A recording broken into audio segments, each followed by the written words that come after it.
spear. It's made out of a ring? Drop near eye. Forged by the Huldra brothers as a gift for Odin. How's it work? Every so often, the Dropnir drips out identical copies of itself. The Huldras presumably figured that if one golden ring was a good gift, an infinite number of them would earn them a permanent place in Odin's heart. But it didn't. Not even a little.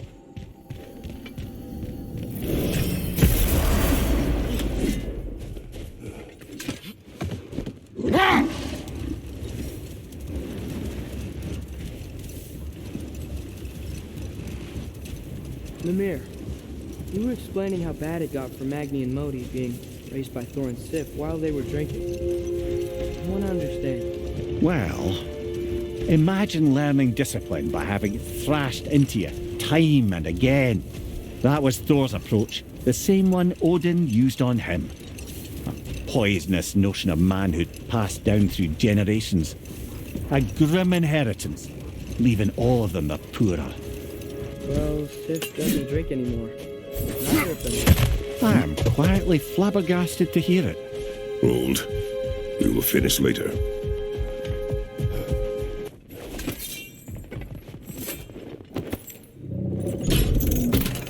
Father? There's something angry back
Your guess is as good as mine. Impregnating a drake. Can't decide whether to be impressed or horrified. Either way, it is over now.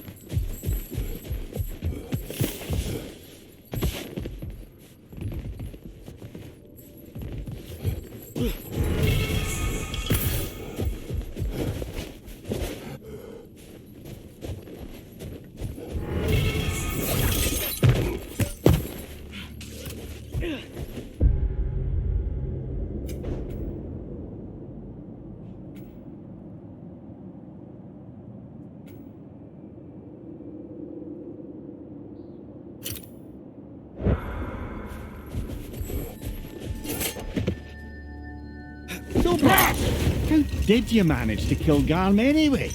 We killed him a few times, actually, but it didn't take. And I figured maybe the way to stop a soulless beast was to give it a soul. So I gave it the one I had on me.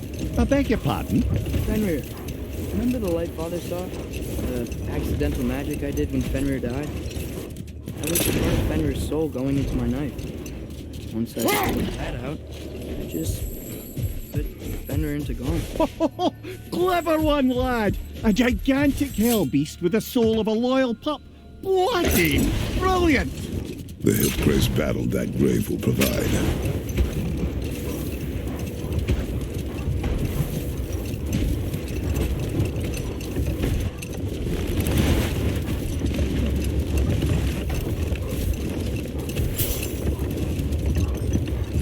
Lad, I'm still reeling from what you said earlier about Thor and Sif having quit drinking. I get the sense it's more recent for him, but I know he loves his daughter. I expect that's the explanation. Sif goes straight and hopes that raising a good daughter will redeem their past failures. Thor struggles. Maybe she gives him an ultimatum after some breaking point or other. Like what he did to Modi, that night he found us. Oh, that's a deft guess, lad. And if that ultimatum worked, well, good for them. Truly.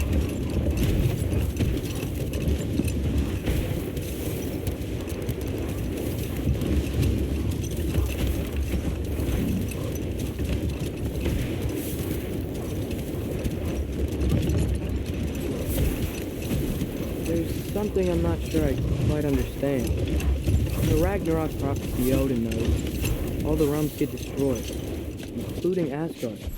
In the version Grover kept secret, Asgard still falls. Wouldn't Odin have tried to prevent it either way? What difference does it really make? I think of it this way. When it comes to subverting prophecy, knowledge is power.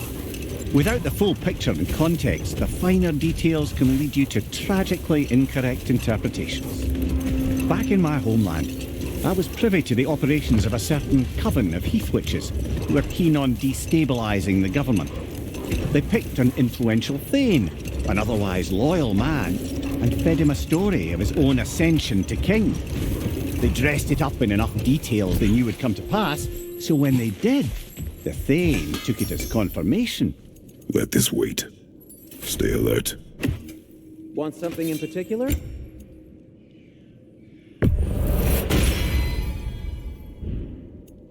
What about your son? What do you need?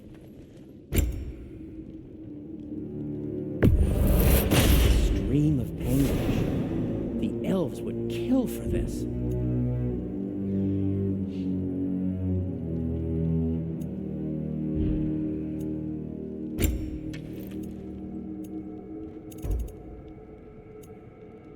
Something in mind?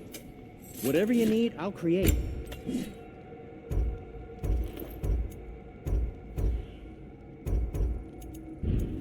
Oh, got time to chat?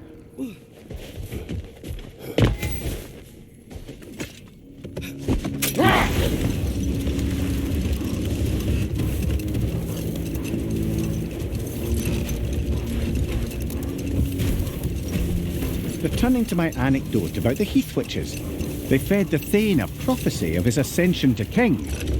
Next thing you know, he's helping matters along. He murders his king, sleeping under his own roof. Murders many he once called friends, too, thinking them fated to oppose him. Then, for a finishing touch, the witches revisit this usurper.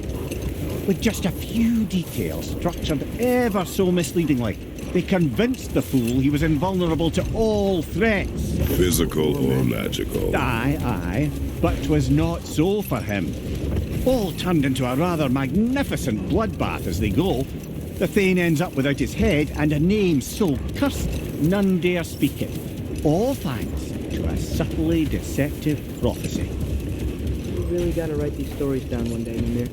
Well, I try. Jaw tends to get sore, but thank you, lad.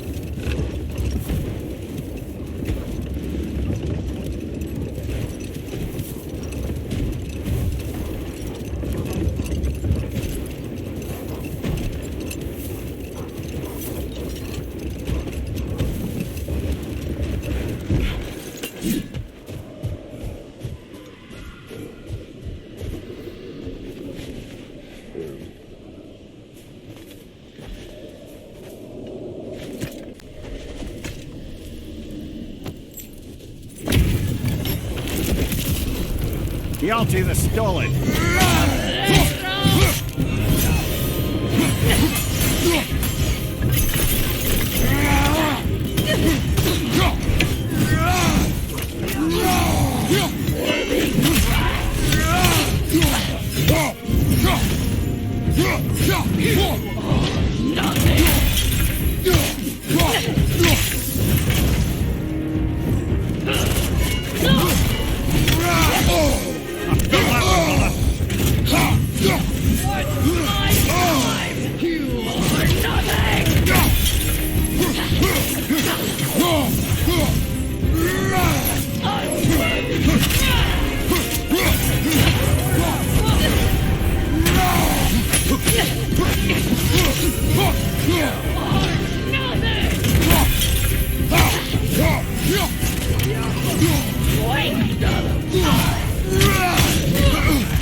Invoking Lera after what they did.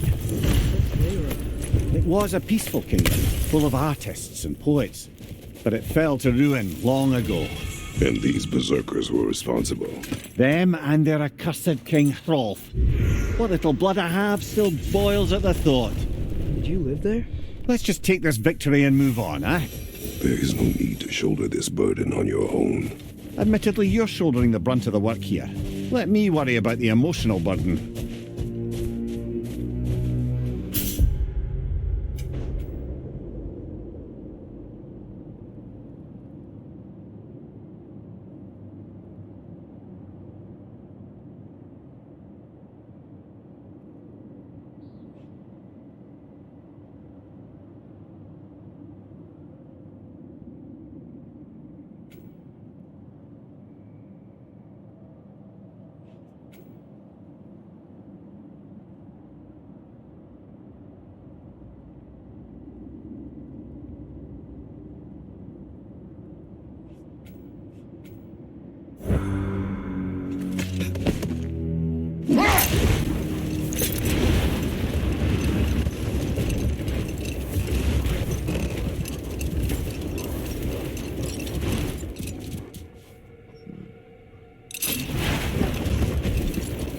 Mimir, do you know Garm? How was he locked up to begin with? Ah, Hell's feral sentinel. Well, believe it or not, Midgard was once bigger. Until Gard, then just a wee pup, got peckish. He ate Midgard? Only a few mountain ranges. And the fifth season that comes after winter but before spring. And a word for the feeling when you get so hungry, you stop being hungry. Set that aside for now. Come.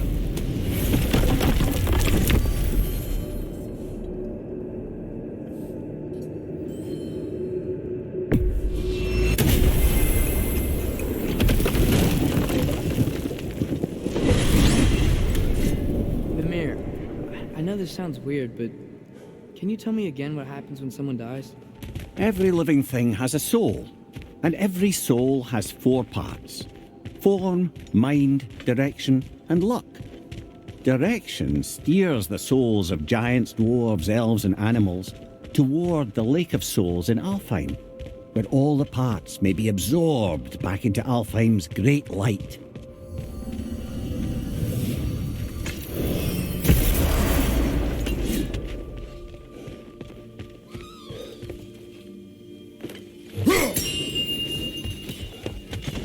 Oh, good, you're here. Not a moment too soon.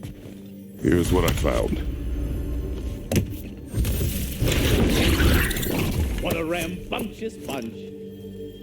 The Hound of Hell is no longer a threat. Indeed. You have proven worthy of great responsibility, Master Kratos. Please forgive me if I've been abrupt or at all impertinent of late. The loss of Madame Needhog weighed heavily upon me, even before the grave uncertainties of this Garm episode. I do sincerely apologize for my rude demeanor during this time. I did not notice. You are being polite, of course. My demeanor was impudent, borderline cruel. Surely this was a source of some discomfort for you. No. My conversational wounds run deep then, and you would hide the scars. I swear, Master Kratos, I will make it up to you someday. Carry on, my friend. Do you not understand when a conversation is over?